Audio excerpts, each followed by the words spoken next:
Ya, Assalamualaikum warahmatullahi wabarakatuh. Selamat sore atau mungkin selamat malam karena habis sholat maghrib. Terus di tengah masa isolasi mandiri, karantina mandiri, kebosanan sering datang walaupun uh, kerjaan juga nggak libur, tugas tetap ada, materi perkuliahan tetap ada, mahasiswa asistensi tetap banyak yang nanya, diskusi-diskusi tetap ada lewat online, tapi karena fisik terkungkung di tengah di dalam rumah, di dalam kamar, utamanya kamar kos, tetap kebosanan itu datang. Oke, beberapa hari yang lalu, mungkin 1 hari yang lalu, itu ada temen kan yang bilang, Mas Bim Bim bikin YouTube aja pak, bikin channel YouTube muatannya soal teori-teori arsitektur. Sebenarnya agak berat untuk memulai ini, tapi coba ya, ini vlog pertama saya, semoga nanti ada manfaatnya. Dan untuk vlog ini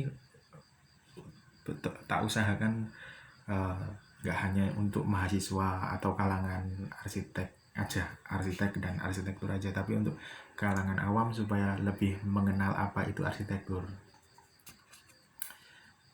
Oke, ini mungkin karena awal jadi agak kaku ya.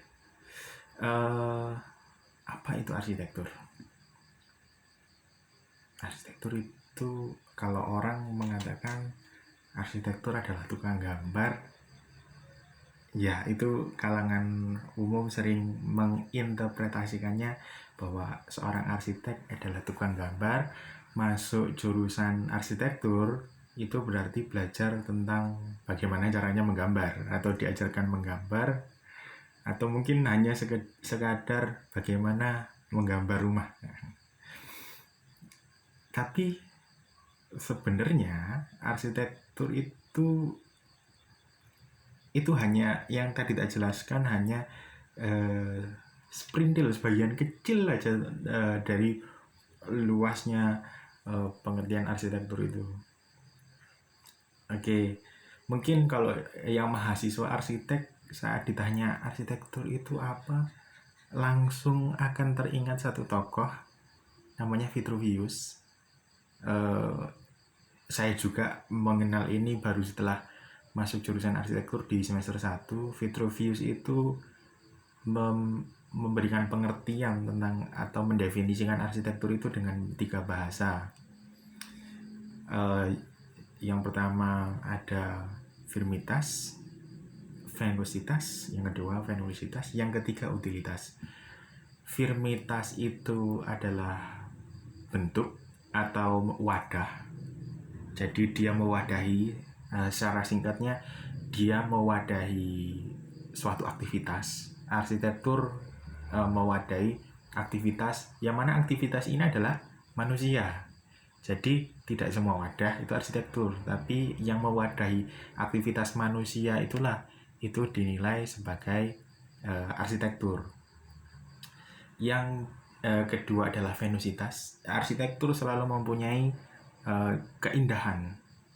Keindahan ini dalam tanda kutip ya, bukan hanya sebongkah, tapi dia punya estetika, nilai estetika. Makanya kenapa orang-orang arsitek itu sebenarnya ada di ranah tengah. Dia seorang engineering, makanya di fakultas teknik rata-rata, dan di satu sisi dia juga seorang seniman. Ini mungkin bedanya di sipil ini ya, karena seringkali orang bingung antara arsitek dengan teknik sipil itu sebenarnya apa. Oke, itu tadi ya, venusitas, keindahan. Karya-karya arsitek dituntut untuk mempunyai nilai keindahan tersendiri. Yang ketiga adalah utilitas. Dia punya nilai fungsi, jadi tidak hanya menjadi wadah aktivitas, tidak hanya mempunyai nilai keindahan, tapi dia juga harus mempunyai fungsi yang konkret terhadap kehidupan manusia. Balik lagi, senternya adalah manusia. Jadi pengertian Vitruvius ini yang sampai detik ini sangat diaju oleh arsitek ataupun mahasiswa arsitek dan para cendekiawan arsitektur lainnya. Arsitektur adalah firmitas, venusitas, utilitas. Oke, mungkin dari 3 itu dulu sebagai pengantar vlog pertama saya. Mungkin akan ada banyak nanti yang ingin disampaikan, silahkan tulis di kolom komentar. Dengan senang hati saya akan menerima masukan untuk vlog berikutnya. Cukup untuk pengantarnya kali ini. Terima kasih. Selamat malam.